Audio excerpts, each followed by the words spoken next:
Estimados todos, ¿cómo están? Sean cordialmente bienvenidos al primer podcast de la Escuela de Nutrición y Dietética año 2021.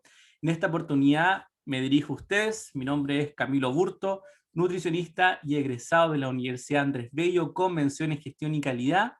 Y tengo el tremendo honor de estar aquí presente junto a tremendos invitados y tremendos personajes que nos van a hoy día dar algunas luces en torno a la nutrición y dietética.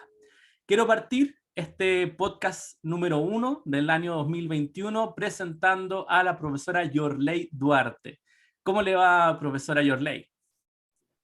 Hola, profesor Camilo, todo bien, muchas gracias. Excelente. ¿Cómo ha estado? ¿Cómo ha estado este inicio de su semana? Este inicio de mi semana, bien, con mucho trabajo como siempre, actualmente trabajando en investigación, trabajando en algunas revisiones y actualizando los conocimientos día a día. Eso es importante. Aprovechar también la semana de consolidación que hoy día nos dio la oportunidad de tener esta actividad un tanto distinta, donde podemos hacer otra metodología activa que nos permite acercarnos mucho más a nuestros estudiantes y poder generar una instancia de preguntas y respuestas. Vamos a iniciar con nuestro primer invitado, el que dio luz de alguna otra manera a este podcast del día de hoy, nuestro querido estudiante Ariel Arcos. ¿Cómo le va, don Ariel?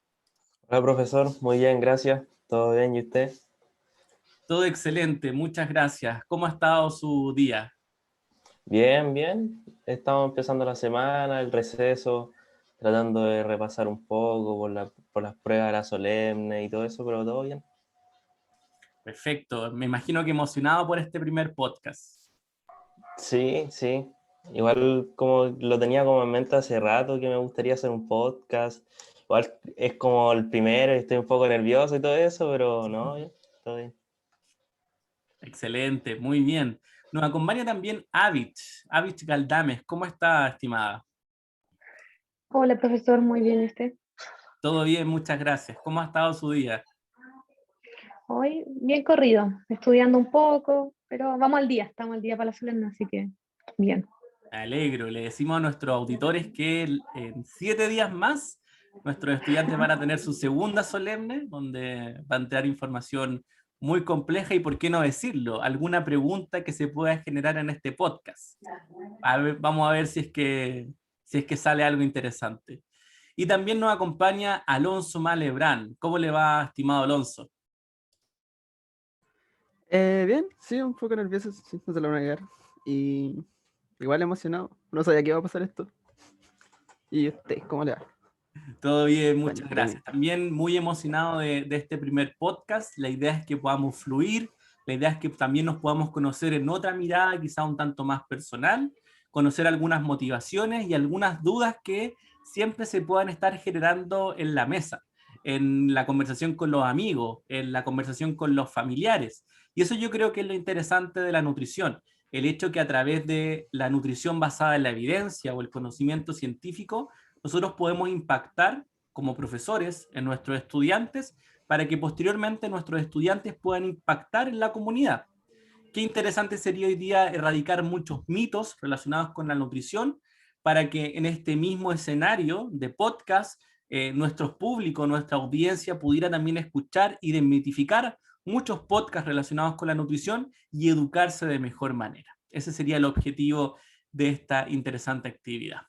¿Qué le parece, profesora Yorley?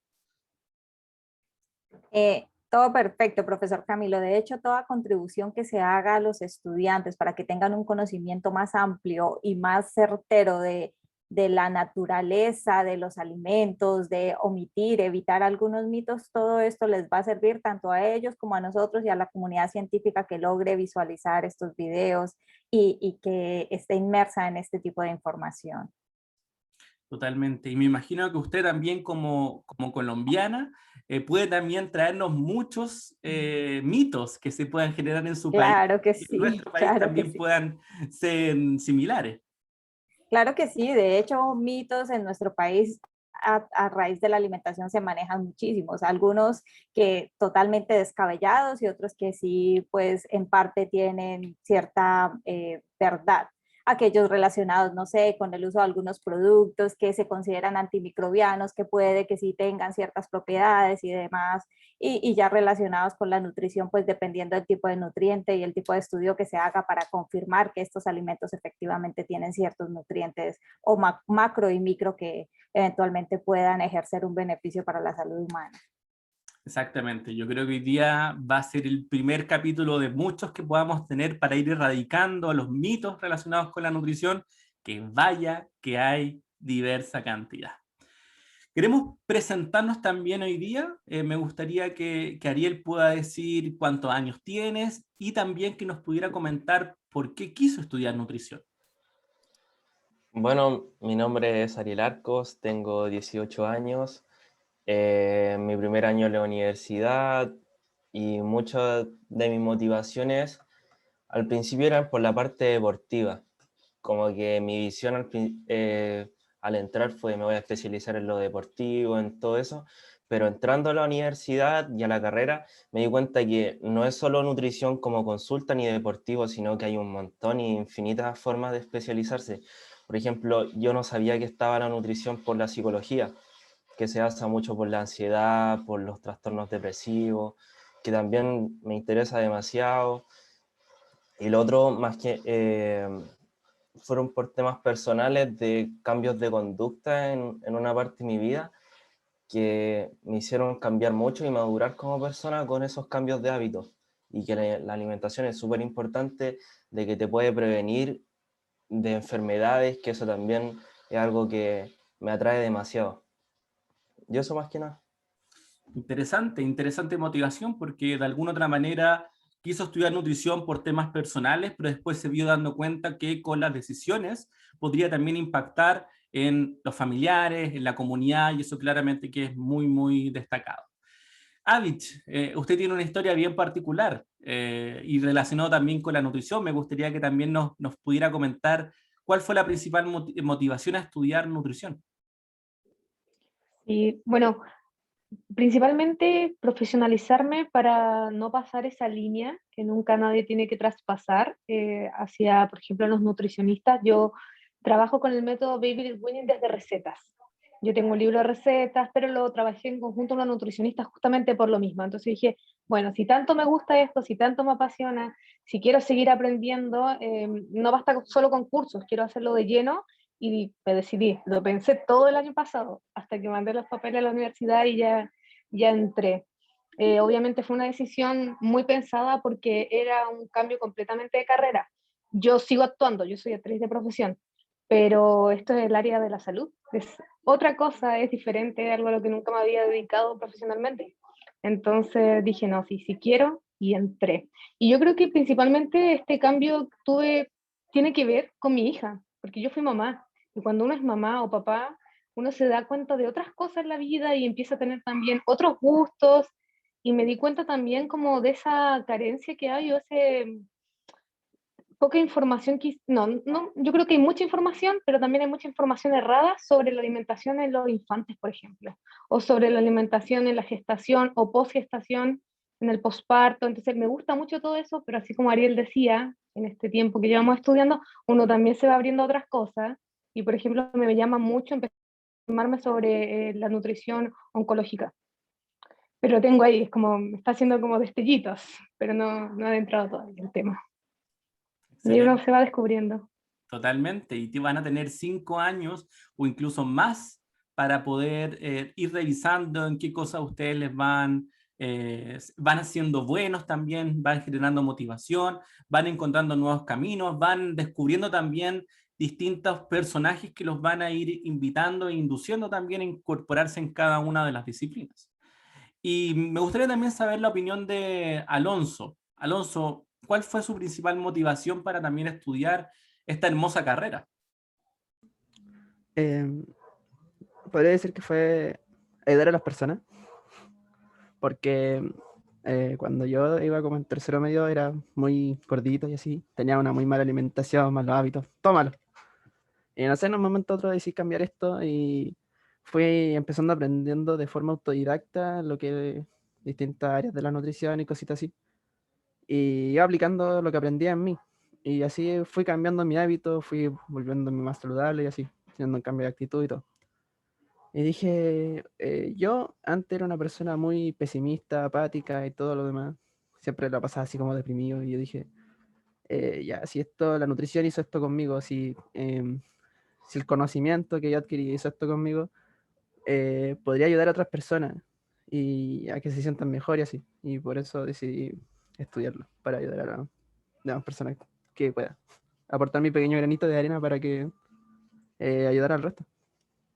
Exacto, y es muy importante eso, que ustedes vayan teniendo esta mirada personal, pero también con una implicancia social, porque efectivamente con lo que nosotros podamos planificar desde el punto de vista alimentario podemos ayudar a un individuo, pero también si ustedes puedan soñar en grande, si ustedes quieren tener la posibilidad de, por ejemplo, impactar a más personas, como nutricionistas también podemos diseñar programas educativos, poder diseñar políticas públicas que nos permitan impactar en muchas más personas. Y eso es lo realmente bonito de esta profesión, que te permite impactar tanto a nivel individual como también a nivel colectivo e incluso poblacional. Conozco el caso de un nutricionista que trabajó en el Ministerio de Educación, trabajando en guías alimentarias, y hoy día las guías alimentarias que se generaron fueron gracias a este nutricionista, y son guías que hoy día nosotros no estamos estudiando en la asignatura de alimentos. Entonces también los invito constantemente a ir soñando en grande, en hacer cambio a nivel individual, pero no olvidarnos que podemos impactar también a nivel poblacional y comunitario. ¿Les parece que podamos abrir ahora la ronda de preguntas? Esta primera sesión, esta segunda parte de este podcast, la primera fue la presentación, la segunda va a ser la de ¿cómo se llama? La de la resolución de algunos mitos relacionados con nutrición. Así que aquí me gustaría ver si alguno de ustedes tiene alguna pregunta que nos pueda hacer tanto a mí o como a la profesora Yorley para poder resolverlas de mejor manera y generar debate. Que eso yo creo que también es lo interesante, generar debate, poder discutir en cualquier tema de la nutrición y ya en los próximos podcasts poder tener también una instancia como más pauteada de los temas que vamos a abordar para ir resolviendo en cuanto a esta actividad. ¿Alguno tiene alguna pregunta?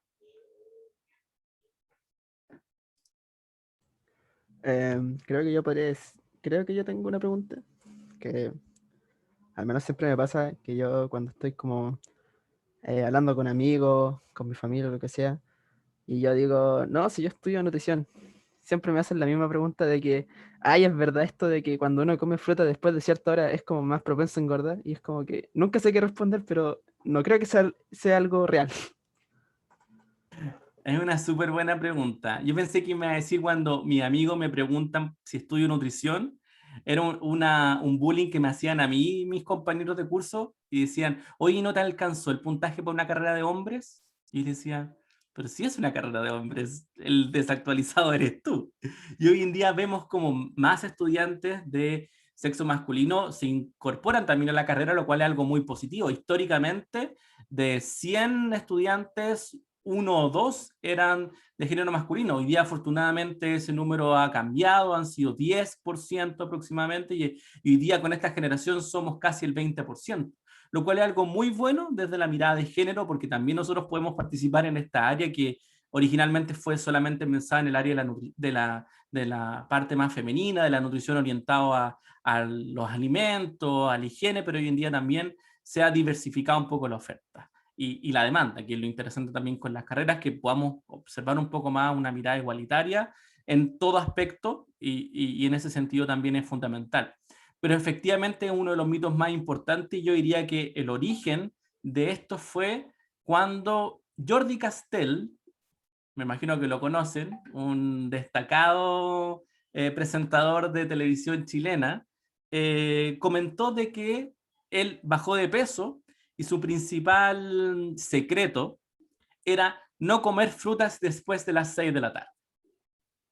Y claro, uno veía un personaje que tenía un estado nutricional normal, flaco, fibroso, podríamos decir, donde claramente que todo lo que hiciera ese personaje era tomado como un estandarte, como algo verídico, porque finalmente tenía razón, si lo estábamos viendo los resultados ahí. El tipo era delgado y estaba haciendo una cosa.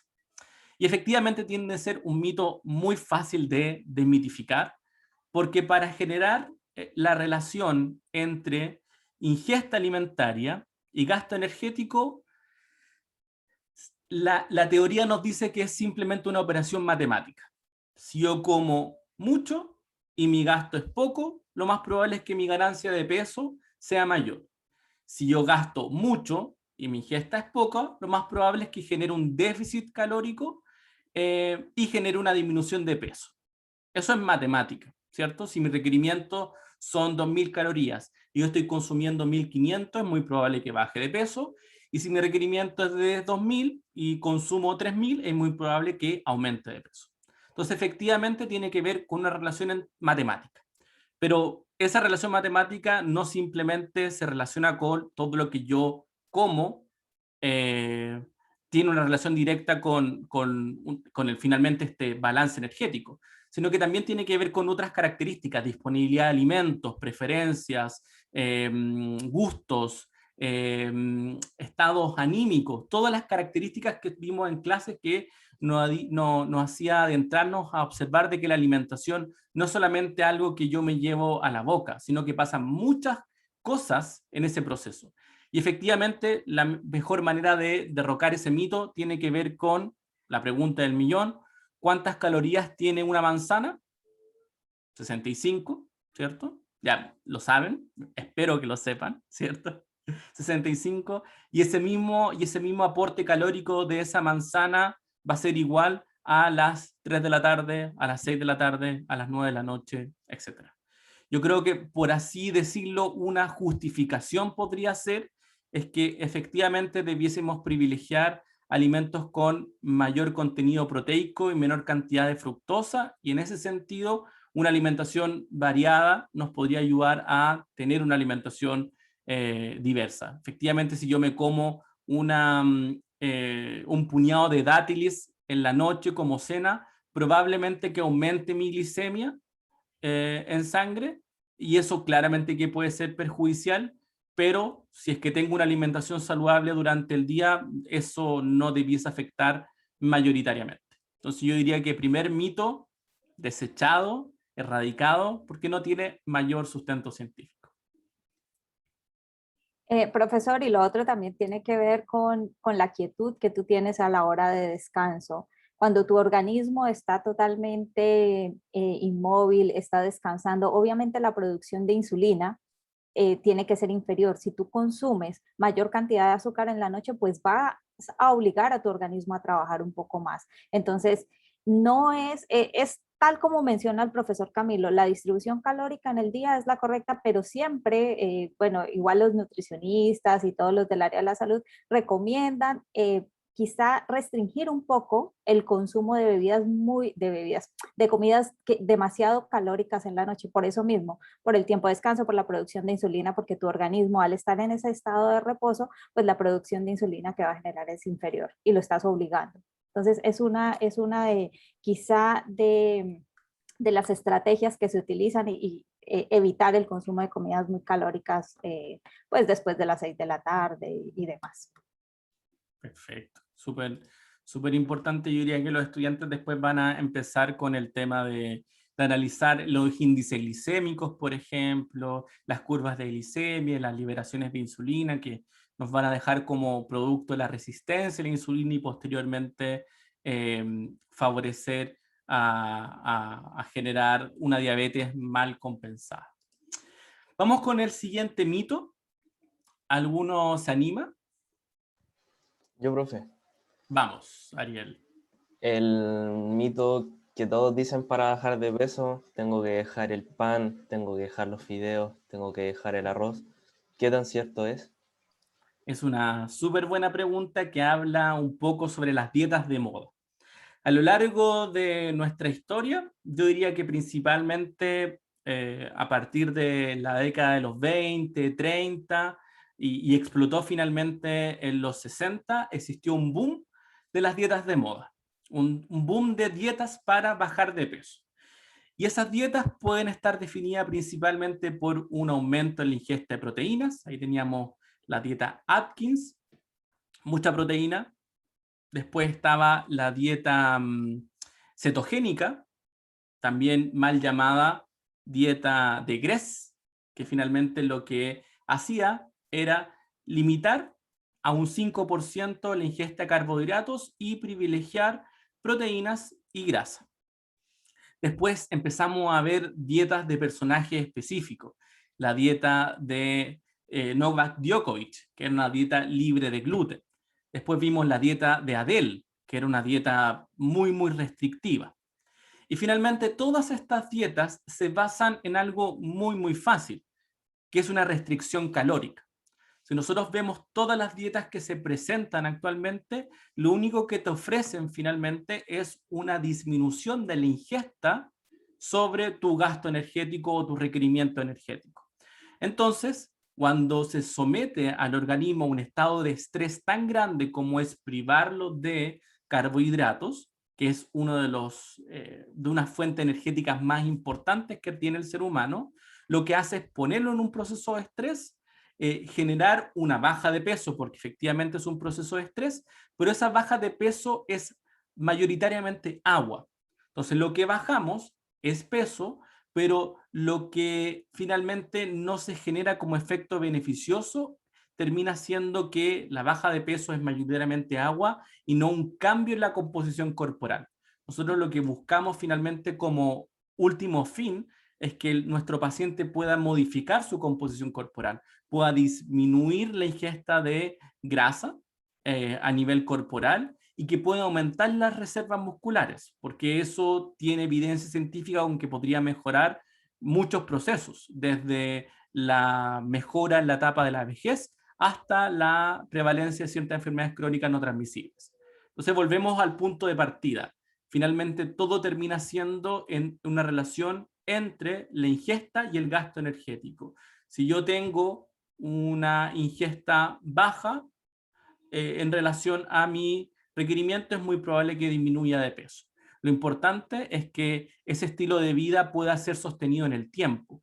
Es por eso que todas estas dietas de moda y restrictivas, lo único que te pueden generar es una baja de peso en cuanto a agua, pero que no te van a garantizar finalmente una baja de peso a largo plazo. En otras palabras, si quieres entrar en ese vestido para el fin de semana, puedes hacer una dieta restrictiva, pero es muy probable que ya el lunes puedas recuperar tu peso e incluso duplicarlo. Chicos, y recuerden que todas estas dietas vienen a raíz del sedentarismo que tenemos últimamente los seres humanos. Épocas atrás, la mayoría de las personas tenía una labor más como agrícola, trabajaban en el campo, por lo tanto tenían mayor cantidad de ejercicio diariamente. Nosotros, al ser unas personas 70% sedentarios, es que hemos venido incorporando estas dietas, pero todo tiene que ver con el gasto calórico. Para un deportista, ustedes no le pueden restringir en lo absoluto los carbohidratos porque ellos necesitan un consumo calórico extremadamente alto dependiendo del tipo de deporte. Entonces, así mismo para nosotros, por eso las personas que somos sedentarios, que estamos trabajando, por ejemplo, ahora de lleno en la casa, siempre nos recomiendan, claro, puede consumir el pan, los carbohidratos con cierta restricción calórica diaria, pero también te recomiendan mucho ejercicio para ir quemando esas calorías y Camilo, todo esto lo vamos a ver reflejado en la vejez. Ahí la importancia de incorporar buenos alimentos y tener una buena condición actual de consumo.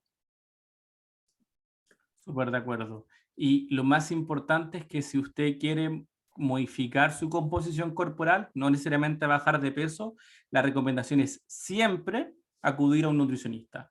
Es como si yo tengo un problema bancario, es muy probable que yo acuda a mi ejecutivo del banco. Si yo tengo un problema o quiero construirme una casa, es muy probable que yo acuda a un arquitecto, a un constructor civil para que me la diseñe y la implemente.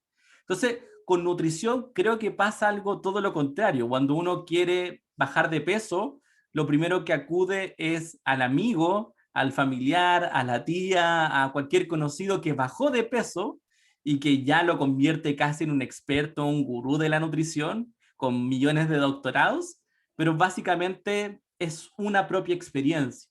Y lo que recuerden siempre, más que el peso, a nosotros nos importa la composición corporal.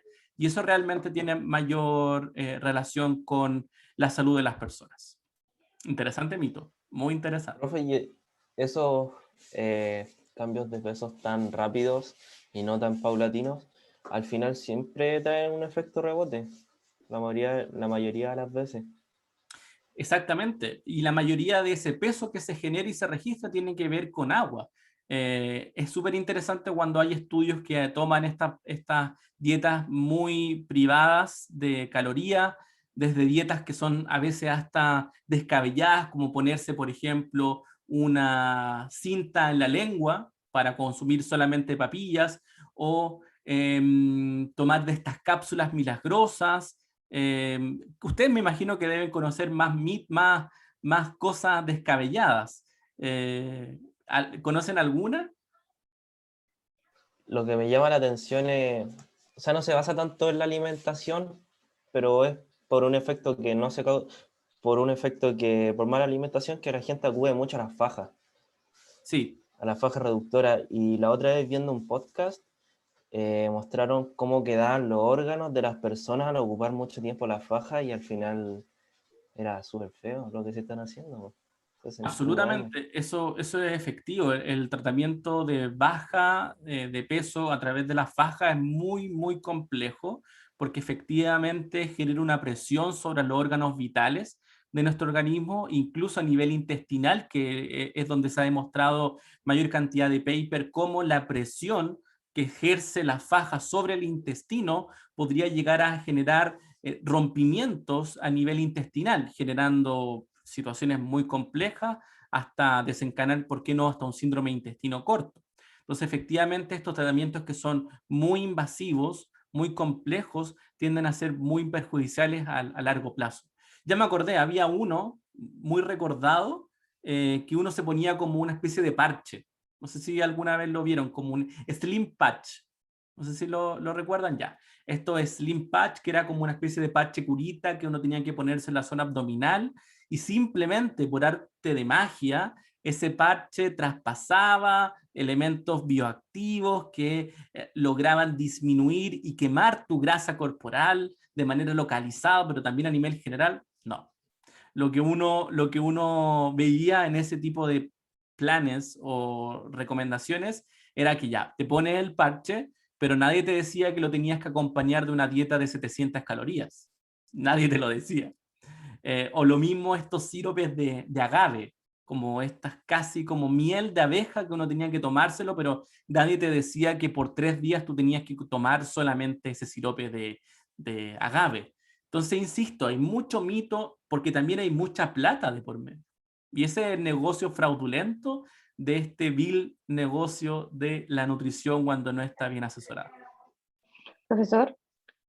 Y ¿Ah? dentro de eso también hay cosas que son muy peligrosas. Yo, por ejemplo, nunca he usado los parches, pero conozco gente que sí y lo único que conseguía era quemarse la piel, les quemaba. Imagínese. Así que, sí. O imagínese una intervención quirúrgica que te ponen un parche en la lengua con el objetivo de que tú solamente puedas consumir papillas. Y claro, esas papillas lo único que te hacen es un déficit energético, un déficit calórico, que bajas de peso, pero finalmente terminas bajando solo de agua. Y músculo, que tampoco es algo que nosotros queremos. Nosotros lo que queremos bajar es grasa, o redistribuirla, o oxidarla, mejor dicho. No, Y profe, otra, dale, no, Ale. profe, dale nomás. No, dale, dale, tranquilo. Por el tema de los quemadores de grasa o estas pastillas que te suprimen el apetito. Justo de eso iba a comentar, justo ese tema iba a mencionar. Resulta que esas pastillas, sí, algunas sí te inhiben el apetito o te generan más saciedad, pero es que tienen demasiados problemas. Yo creo que muchos de ustedes han escuchado que pueden presentarse grandes problemas de hígado como problemas renales con el consumo de esas pastillas. Tienen unos componentes activos que efectivamente te pueden romper los carbohidratos, pero son difíciles de eliminar. ese tipo de moléculas químicas. No se eliminan tan fácilmente, por lo tanto se van acumulando y van dañando tu hígado y van dañando los riñones. Por eso yo creo que ustedes han podido ver casos de personas que se encuentran en diálisis por exceso de consumo de este tipo de productos. Entonces hay que tener mucho cuidado. Yo conozco una química farmacéutica que trabajaba con, no voy a mencionar marcas, pero eran productos comerciales para disminuir peso. Ellos realizaron muchas pruebas con animales y se dieron cuenta del deterioro de varios órganos por el exceso de uso de este tipo de fármacos o medicamentos o de productos químicos utilizados para el control de peso. Sí, hay que tener demasiado cuidado porque realmente pueden generarte una impresión inicial, pero después el daño a la salud puede ser irreversible. Sí. Yo creo que en un futuro podcast vamos a estar hablando netamente de estos productos milagros, entre ellos todos los que terminan de la familia Life, para qué dar nombres, pero todos los sabemos, con las principales consecuencias que podría traer su consumo. Desde un esquema piramidal hasta salud. Así que atentos al segundo podcast. Ariel iba a mencionar algo. No, era eso mismo de esas pastillas que te inhiben el apetito y de esos famosos quemadores de grasa que al hacer ejercicio y combinarlos con esas pastillas uno quema la grasa. Eso, ¿qué tan cierto es? Hay mucho de mito. Yo creo que también podría ser un tema fundamental como un tercer podcast. Lo que hacen principalmente estos quemadores de grasa es que a través de la actividad física o a través de la posibilidad de que tú realices actividad física, puedan mejorar tu rendimiento deportivo para mejorar un poco más la oxidación de grasas. En otras palabras, lo que hace es darte un pequeño empujoncito para que cuando tú realices actividad física podrías optimizar un poco más la oxidación de estas mismas. O sea, si tú haces 35 minutos en una corredora, por ejemplo, si tú consumes este fármaco, lo más probable es que te dé 5 minutos adicionales de tu rendimiento deportivo para que en esos 40 minutos tengas más capacidad de oxidación de grasa, más VO2 de utilización y de alguna otra manera poder utilizarlos como un sustrato energético. Son muchas veces con muchas cantidades de cafeína, con muchos efectos perjudiciales tanto a nivel gastrointestinal, y eso claramente que es perjudicial. ¿Qué es lo que siempre recomendamos? Asesorarse por un nutricionista, tratar de trabajar con algún especialista en el área deportiva para que hagan una planificación, una prescripción de tu ejercicio y en base a eso poder programar tus avances. Porque esto tiene que ver mucho con eso. La actividad física tiene que ver con una periodización de la actividad física, con ir avanzando de a poco para evitar lesiones, porque si te lesionas es muy probable que tu gasto energético disminuya, pero tu ingesta alimentaria se mantenga igual y puedes propiciar un aumento de peso y es lo que menos queremos. Entonces, es algo muy, muy delicado, no es llegar y suplementarse. Recordemos que, aunque muchos se les olvida, tenemos un órgano muy importante que se llama hígado, y lo digo porque en unos meses más se viene 18 de septiembre y el órgano que todos olvidan en Chile, pero también se le olvida a la hora de suplementarse. Cuando tomamos cualquier tipo de pastillas, cualquier tipo de suplemento, esperando que nuestro hígado pueda responder de la mejor manera, y muchas veces no tiene la capacidad para responder y generamos finalmente un proceso que puede afectar mayormente a nuestro organismo. Así que ojo con la suplementación y también ojo con la medicación, la automedicación, que yo diría que es uno de los principales conflictos de nuestra época. Interesantes temáticas, muy interesantes. Vamos con 2 mitos más. Yo, profesor, muchas personas dicen consumir mantequilla, más allá de su composición nutricional, sino porque la margarina es plástico. Es un ¿Tiene cierto o esto es un mito? Es un súper buen mito que es muy fácil de eliminar, porque lo que uno puede hacer es ver los ingredientes y al ir revisando los ingredientes uno puede ver que no hay ninguno que derive principalmente del plástico. Es un mito que se generó por la industria contraria, por la industria de la mantequilla, en ese caso. Aunque ustedes no lo creen, siempre hay una disputa económica y legal por quién toma más compra o quién se adjudica más venta. Y efectivamente el origen de la margarina, que es de origen vegetal, a diferencia de la mantequilla, que es de origen animal. Déjenme chequear eso. Siempre se me confunde. Las margarinas es de origen mantequilla, Sí. mantequilla es de origen animal y las Eso. margarinas de origen vegetal que tienen más ácidos grasos trans. Perfecto. Siempre se me olvida, pero siempre es importante Sí, sí. recalcarlo. Entonces, mantequilla de origen animal y margarina de origen vegetal. La margarina se originó cerca de la Segunda Guerra Mundial, principalmente por la escasez de mantequilla, y la industria alimentaria lo que hizo fue generar un sucedáneo a partir de grasas de origen vegetal para tener características similares en torno a la mantequilla.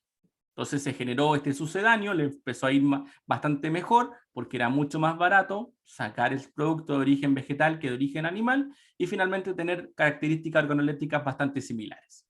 Independiente de que el origen sea bastante diverso, desde el punto de vista nutricional existen muchas implicancias.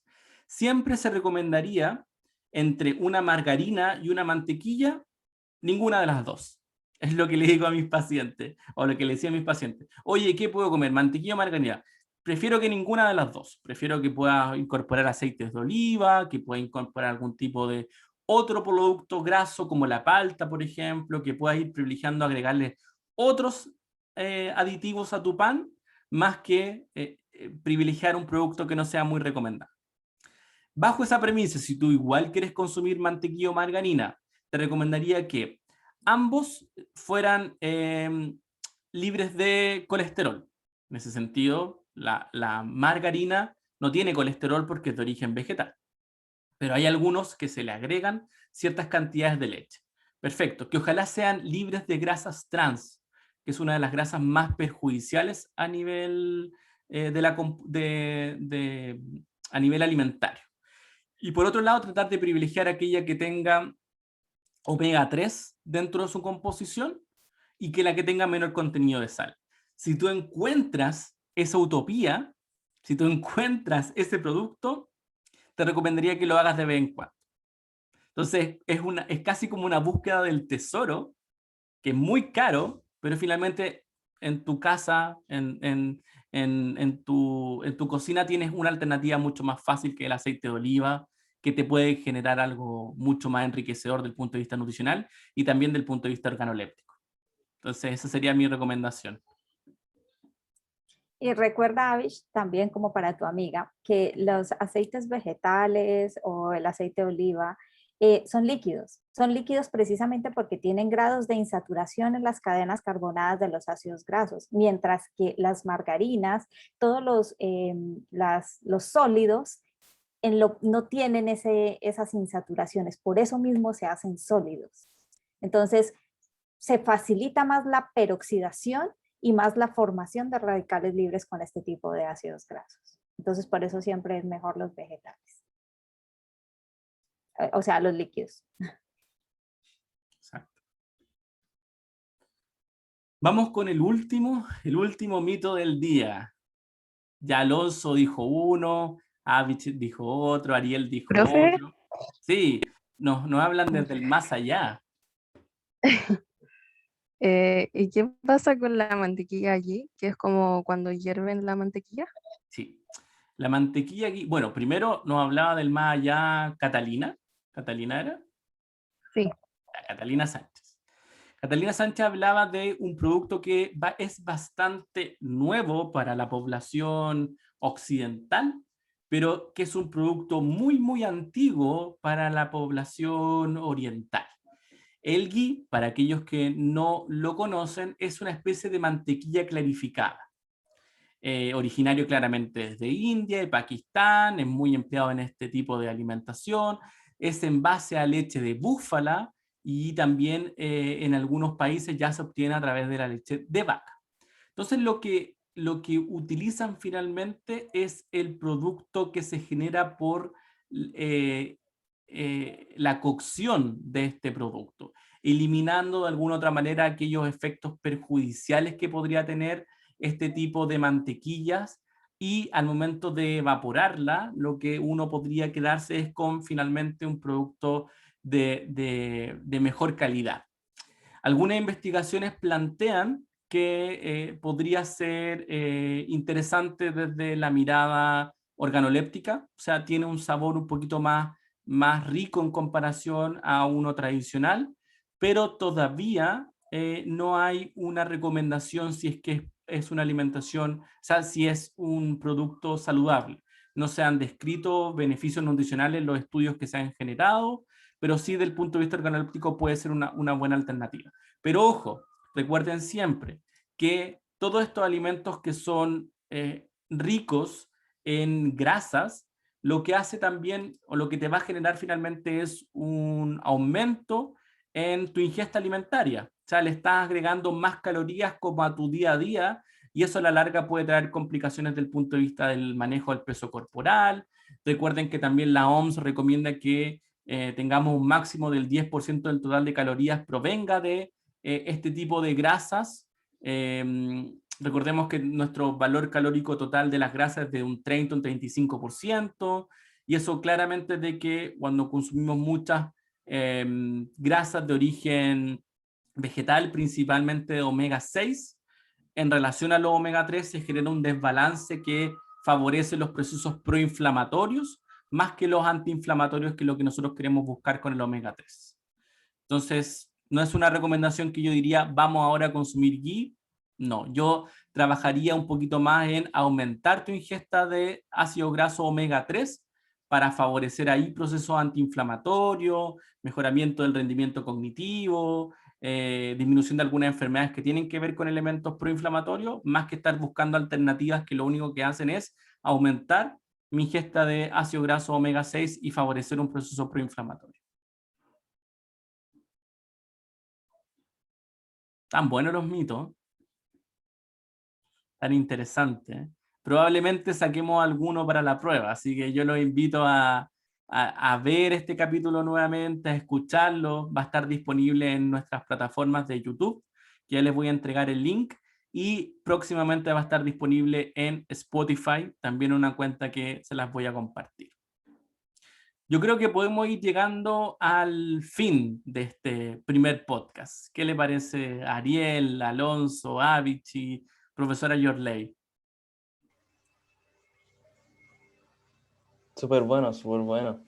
Erradicar mitos que la gente dice, que siempre se comenta en la mesa, y queda todo muy ambiguo, porque al final la gente cree tener algunos conocimientos, pero muchas veces son erráticos. Así que ayuda mucho esto. Totalmente.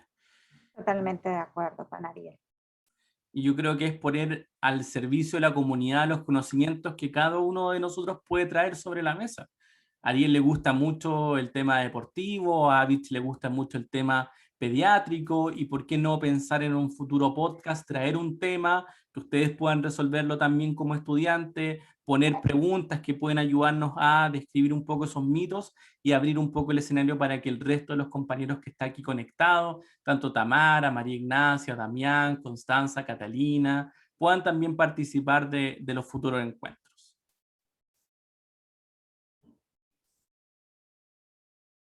Pero personalmente me encantó.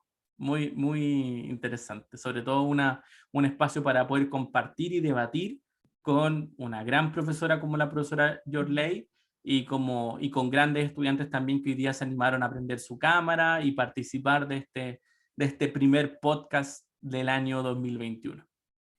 Y súper interesantes los objetivos y las proyecciones que tienen los estudiantes. Me gustó mucho. Muy, muy interesante. No solo el querer estudiar y adquirir más conocimiento en pro de conseguir una mejor alimentación para ellos, así como para ayudar a los demás. Me parece súper, súper interesante las proyecciones de conocer metabolitos y compuestos que eventualmente a través de los alimentos pueden interferir en paliar los síntomas de alguna enfermedad. También genial. Muy interesante las proyecciones que tienen. Totalmente.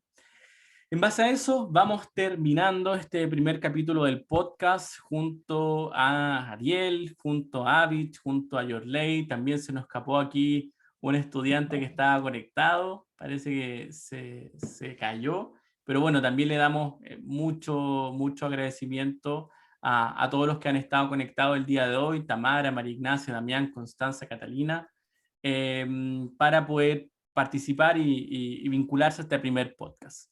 Ha sido todo por este primer capítulo y nos estamos viendo en un futuro podcast que ojalá sea muy pronto.